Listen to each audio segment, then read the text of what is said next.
रूही ने जूही को घर बुलाकर दादी और राम किशोर का किया खेल खत्म और नहार की याददाश्त आ गई वापस। क्योंकि अब ऐसे में जब रूही पूरी तरह अनजान थी, उसे लगता था कि राम किशोर सिर्फ नाटक कर रहा है, लेकिन हकीकत ये थी कि वह सचमुच उससे शादी करना चाहता था। दादी ने उसके लिए पूरी चाल बिछाई थी ताकि रूही हमेशा हमेशा के लिए नहार से दूर हो जाए। इसी बीच घर में जन्माष्टमी का त्योहार आता है। पूरा परिवार मिलकर घर को सजाता है और घर की बहुएं अपने अपने पतियों के साथ मिलकर कृष्ण जी की पूजा करती हैं। जब बारी आती है झूला झुलाने की, तो परिवार की सभी बहुएं अपने अपने पतियों संग कृष्ण जी को झूला झुलाती हैं। तभी दादी चाल चलती है। वो रूही की ओर देखकर मुस्कुराते हुए कहती है, रूही, तुम भी रामकिशोर के साथ झूला झुलाओ, क्योंकि कुछ ही दिनों में तुम्हारी और रामकिशोर की शादी होने वाली है। दादी की ये बात सुनकर पूरा परिवार चौंक जाता है। रामकिशोर मुस्कुराकर तुरंत रूही का हाथ पकड़ लेता है। रूही हैरान रह जाती है और बार बार अपना हाथ छुड़ाने की कोशिश करती है, लेकिन रामकिशोर जबरदस्ती उसे अपने साथ कृष्ण जी के झूले तक खींच लेता है।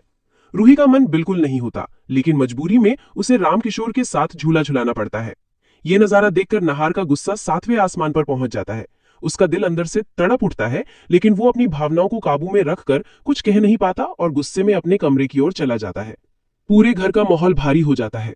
रूही अंदर ही अंदर आंसू रोकने लगती है। उसे लग रहा है कि नहार जी को शायद उसकी मजबूरी समझ नहीं आएगी। वहीं दूसरी तरफ रामकिशोर और दादी की चाल एक कदम और आगे बढ़ जाती है। अगले दिन जब दादी मंदिर के पास रामकिशोर से छुपकर बातें कर रही होती है, तभी रूही वहां से गुजर रही होती है। उसकी नजर उन दोनों पर पड़ती है। वो चुपके से रुककर उनकी बातें सुनने लगती है। दादी कहती है, रामकिशोर, तुम्हें रूही के साथ चौकन्ने रहना होगा, और एक बात याद रहे, रूही को भनक भी नहीं लगनी चाहिए कि ये शादी असली है। अगर उसे पता चल गया तो वो तुम्हारे साथ मंडप में बैठने से साफ इनकार कर देगी। रामकिशोर तुरंत कहता है, दादी, आप बिल्कुल चिंता मत करो, रूही को मुझ पर शक नहीं है। उसे अभी भी लग रहा है कि मैं बस नाटक कर रहा हूं। ये सुनकर रूही के पैरों तले जमीन खिसक जाती है। उसके होश उड़ जाते हैं। अब उसे पूरा सच समझ आता है कि दादी और रामकिशोर मिलकर उसे धोखे से हमेशा के लिए नहार से दूर करना चाहते हैं। रूही के मन में तूफान उठने लगता है। वो खुद से कहती है, नहीं, ऐसा नहीं हो सकता। मुझे किसी भी तरह नहार जी की याददाश्त वापस लानी होगी, वरना मैं हमेशा हमेशा के लिए उनसे दूर हो जाऊंगी। रूही पूरी रात सो नहीं पाती। उसे बस एक ही ख्याल सताता है कि अगर नहार जी की याददाश्त वापस नहीं आई तो दादी और रामकिशोर उसे धोखे से हमेशा के लिए दूर कर देंगे। उसकी आंखों से आंसू लगातार बहते रहते हैं। अगली सुबह वो डॉक्टर को फोन करती है। कांपते हाथों से फोन लगाकर पूछती है, डॉक्टर साहब, क्या नहार जी की याददाश्त वापस लाने का कोई तरीका है? हमारे घर में एक लेडी डॉक्टर आई थी। उन्होंने कहा था कि अगर मैंने नहार जी को कुछ भी याद दिलाने की कोशिश की तो वो हमेशा के लिए कोमा में चले जाएंगे, इसीलिए मैंने कोशिश नहीं की। ये सुनकर डॉक्टर चौंक जाते हैं और कहते हैं, रूही जी, आपको गलत जानकारी दी गई है। अगर नाहार जी को पुरानी तस्वीरें दिखाई जाएं या उनसे उनके अतीत की दिल से जुड़ी बातें की जाएं तो उनकी याददाश्त लौट सकती है। इसमें उन्हें कोई खतरा नहीं है।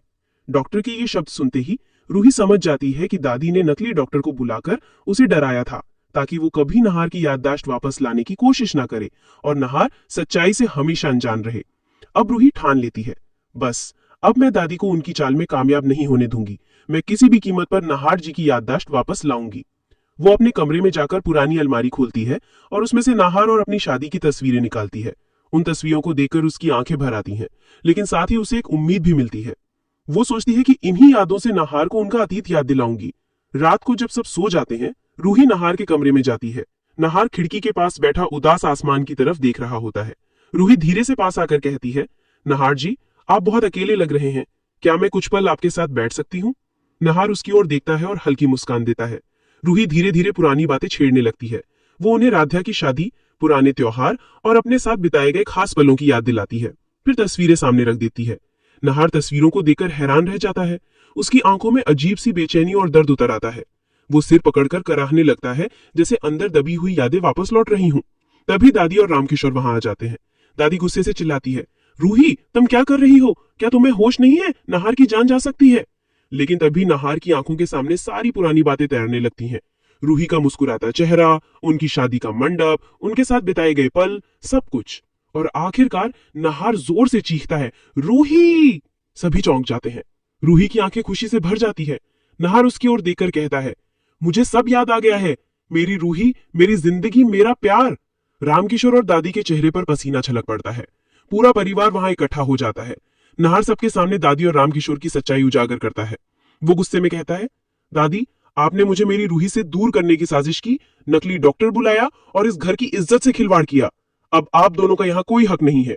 इसके बाद नहार दोनों को सबके सामने धक्के मारकर घर से बाहर निकाल देता है और नहार रूही एक हो जाते हैं। और अगर आप भी अपने परिवार की